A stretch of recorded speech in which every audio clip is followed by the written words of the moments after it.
Recovery looks different when you take the time to look it in the eyes and ask questions. Who, when, where. When conducting these interviews, we have learned the answers to all of those can be summed up to this. Recovery is for anyone in any situation at any time, but only when they are ready. The most important question yet to be answered is how. In the tightly woven realm of recovery, there is a spectrum of treatment services available. For some of these recovery centers, the answer is medication. These require relationships with hospitals, medical facilities, and small doses of the pharmaceuticals that the person in recovery is trying to recover from. The opposite end of the spectrum are the services where administrators and coaches believe that a person can be in full recovery with a prayer to a higher power. More specifically, this mostly applies to Christianity and is tightly integrated with the church teachings and organizations. Some recovery organizations require it as mandatory to attend church in order for the recovery journey to begin. The historical differences between the science of medication and the believers in holistic spiritual remedies have been at odds with each other to compete for the same souls since the beginning of humankind. In this episode, we are going to look at the two methods on opposite ends of the meter, and it's not going to be pretty, while we objectively seek a solution for the long term.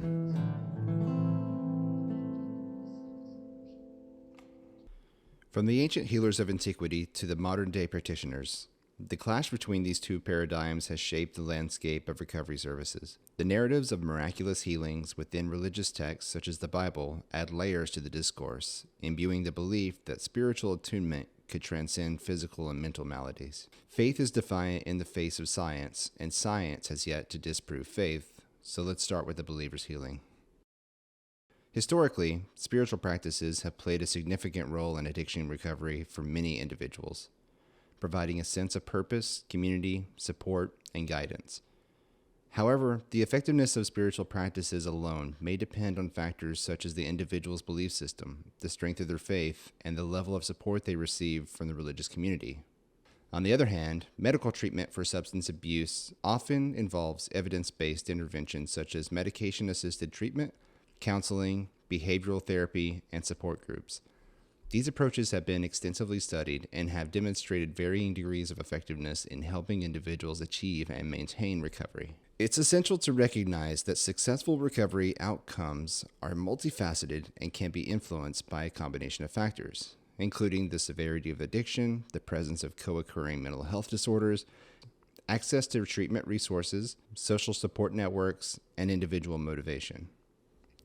While some individuals may find success in recovery through spiritual practices alone, others may benefit from integrating medical treatment into the recovery journey or combining spiritual and medical approaches. Ultimately, the most effective approach to substance abuse recovery is one that is tailored to the individual's unique needs and preferences, often involving a combination of spiritual, medical, and psychosocial interventions.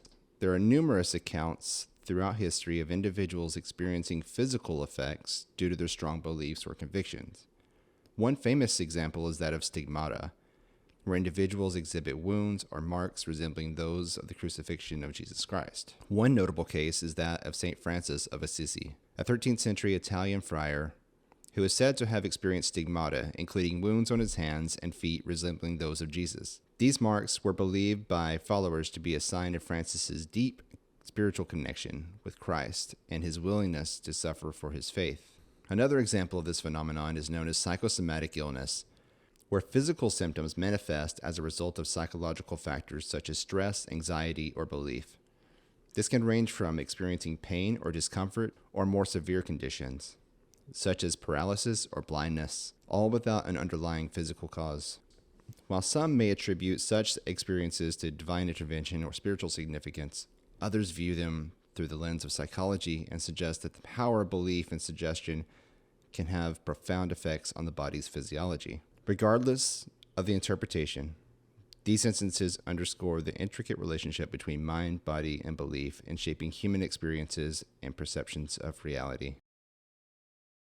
There are also historical instances where individuals have turned to spiritual healing as an alternative or complement to medical treatment for physical ailments. One famous example is the case of Lourdes, a town in France where many individuals claim to have experienced miraculous healings after bathing in the waters of a spring believed to have been blessed by the Virgin Mary. These healings are often cited as examples of spiritual intervention overcoming physical ailments. On the other hand, there are also instances where relying solely on spiritual healing had resulted in adverse outcomes. For example, in the early 20th century, Christian scientists advocated for prayer and spiritual treatment as the sole means of healing, often overriding medical intervention. This approach led to several well-documented cases where individuals, including children, died from treatable conditions due to lack of medical care.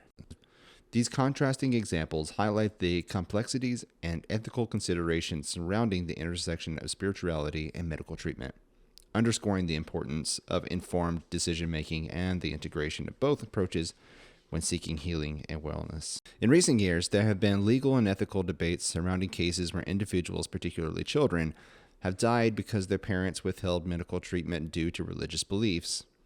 These cases often prompt discussions about the balance between religious freedom and the duty of parents to provide necessary medical care for their children. One strong example is the case of the Followers of Christ Church in Oregon. Members of this church have faced scrutiny for their beliefs in faith healing. The followers adhere strictly to a literal interpretation of the scripture, which mandates the anointing of the sick by elders and places unwavering faith in divine healing. According to their belief system, death, if it occurs, is deemed as God's will. This conviction has led to a tragic history of child fatalities within the church spanning decades. A recent investigation by the Oregonian revealed that since 1955, at least 21 out of 78 children who have passed away within the church community might have been saved with routine medical intervention. The church's cemetery near Oregon City holds the remains of 38 children who never saw their first birthdays, along with an additional 15 listed as stillborn. Medical experts attribute these losses to the absence of parental care and trained assistance during deliveries, suggesting that many deaths could have been prevented. However, due to inconclusive or non-existent government investigations into these deaths, certainty remains elusive. Over the past decade, 3 women from the congregation, comprising 1,200 members in Oregon City, have lost their lives during home births attended solely by church midwives. This starkly contrasts with Oregon's maternity mortality rate, with about 900 times more deaths than the state average during childbirth. In comparison, only 2 maternal deaths were recorded at Legacy Emmanuel Hospital and Health Center in Portland over the same period, encompassing 25,000 births. The majority of people in recovery from substance abuse are adults. But the National Institute of Mental Health has officially stated on its website that substance abuse disorder is a treatable mental health disorder that affects a person's brain and behavior. This would seem to finally end the debate if substance abuse was a decision or a disorder. But no, it only complicates things further because mental health is treatable with medicine, but mental health is also in the mind. So it would stand to reason that since belief also starts in the mind, that you could create a problem and solve it within the same space between your ears. Let's take a break from the spiritual and check in with the medical. Recovery from substance abuse is a journey that many people embark on, but the path can vary significantly from one person to another. When you ask questions, who, what, when, where, you might find the answers lead you to one crucial question: how? How do you treat substance abuse, and what role does medicine play? We're going to focus on the medical treatments for substance abuse. These methods are grounded in science and often involve medication-assisted treatment, or MAT, which uses specific drugs to help manage cravings, reduce withdrawal symptoms, and prevent relapse. Let's take a closer look at how these medical approaches work and why they're so important to the fight against substance abuse. Detoxification is often the first step in medicated treatment. This is where the body is cleansed of the substance, but it's not a simple process. Withdrawal symptoms can be intense and in some cases dangerous. That's why medical supervision during detox is crucial. Doctors and nurses are on hand to monitor the patient's progress and ensure their safety as the body adjusts to being without the substance. Once detox is complete, the next phase often involves medication-assisted treatment. This approach uses medications specifically designed to help those recovering from substance abuse. Here's where it gets interesting. These medications work by interacting with the brain's chemistry, reducing cravings and withdrawal symptoms. Some medications, like methadone, are used to treat opioid addiction. They work by activating the same receptors in the brain as opioids, but in a way that is controlled and safe, helping individuals transition away from addictive substances. Naltrexone is another key medication, but it works differently. It blocks the effects of opioids, reducing the risk of relapse. In the case of alcohol addiction, disulfiram is used to create an unpleasant reaction if alcohol is consumed, discouraging further use. There are other medications, meanwhile, that help maintain abstinence by stabilizing certain brain chemicals. These medications, while effective, aren't used in isolation. They are part of a broader treatment plan that includes behavioral therapy, counseling, and support groups. This combination is crucial because it addresses both the physical and the psychological aspects of substance abuse. Medication-assisted treatment is just one facet of the medical approach to substance abuse.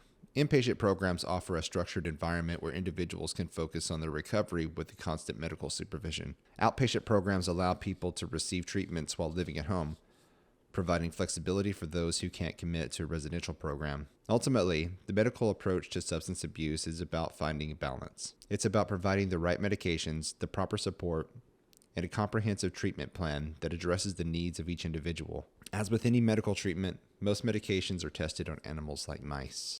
Animal testing is a standard practice in the drug development process to evaluate the safety of new medications before they proceed to human trials. This testing helps researchers understand the potential toxic effects of drugs. It also offers insights into drug addiction behaviors in animals, providing a unique perspective on how substances interact with biological systems. Animals like rats, mice, monkeys, and dogs have been used in laboratory studies to understand addiction mechanisms. These studies have shown that these animals can develop compulsive drug-seeking behaviors and experience withdrawal symptoms when the drugs are removed. This provides a controlled environment to study addictive properties of substance abuse like cocaine, heroin, methamphetamine, and nicotine. Similarly, laboratory animals such as rodents and primates can develop alcohol addiction. Chronic exposure to alcohol can lead to physical dependence, tolerance, and withdrawal symptoms in these animals, offering valuable information on how alcohol affects the body and the brain. Animals are also used to study behavioral addictions.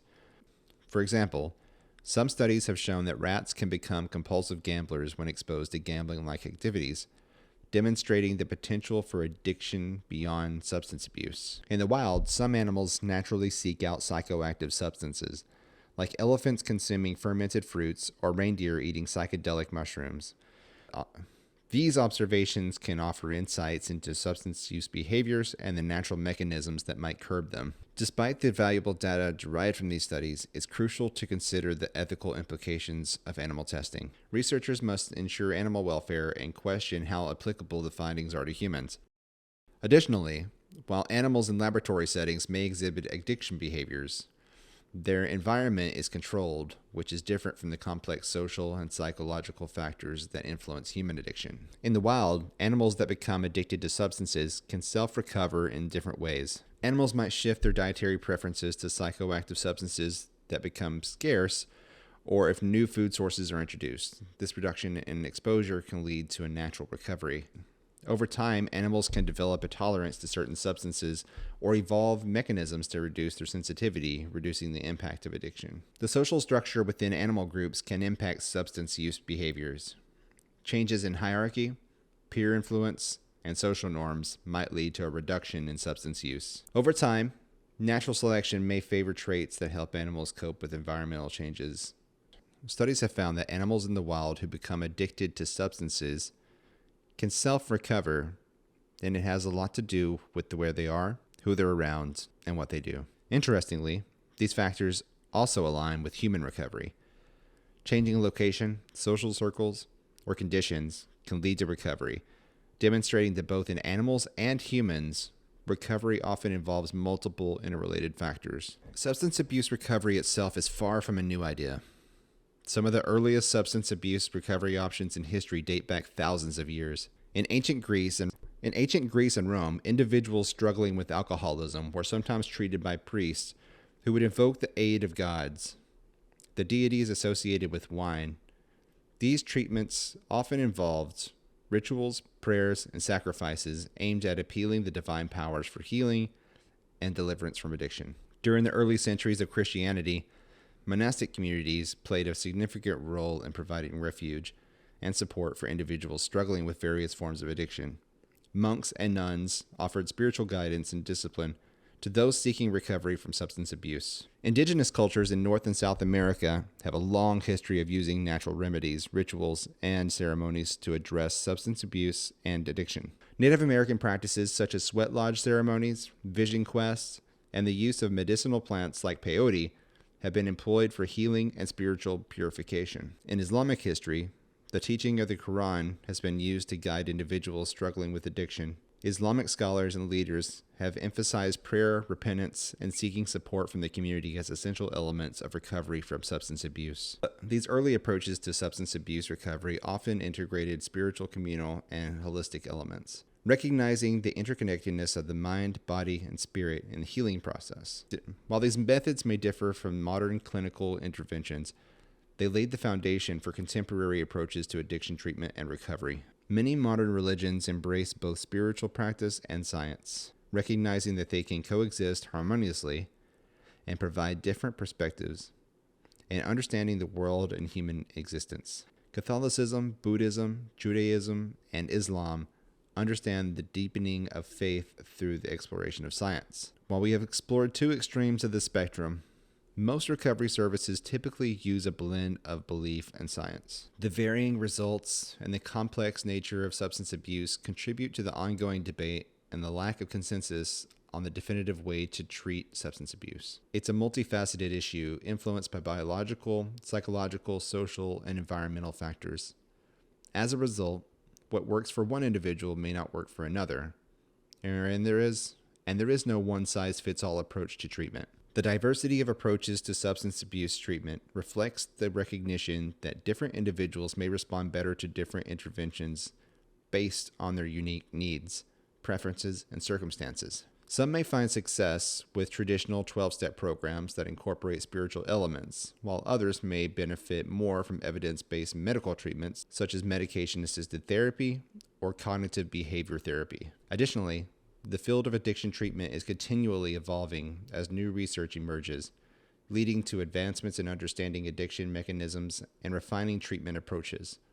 This ongoing exploration and experimentation contribute to the diversity of treatment options available, but also contribute to the lack of definitive consensus on the most effective approach.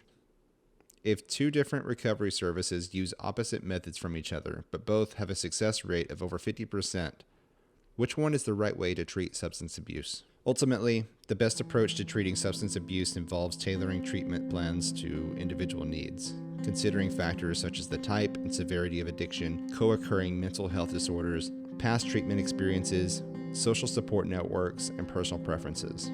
Finally, we come to this.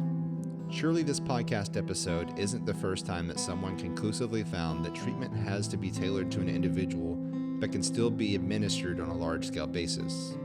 So why haven't there been more effective programs produced by local, state, and federal government? In the next episode of Longterm, we will explore why, how, and who financially benefits from those who can't break the addiction. If you are suffering from substance abuse, please reach out to your local recovery service and seek help. There are organizations across the state that provide options for every location in Arkansas. Longterm is produced by Ty King in collaboration with Exodus Life, American Business Engine, and the Arkansas Podcast Collaborative. We would like to send a special thanks to all the organizations, individuals, and elected officials who contributed to this podcast. Subscribe to Longterm on Apple Podcasts, Spotify, or wherever you prefer to listen. Subscribe to Longterm on YouTube for the video version. If you would like to support us, please rate, comment, and share any of our episodes. Thank you for listening.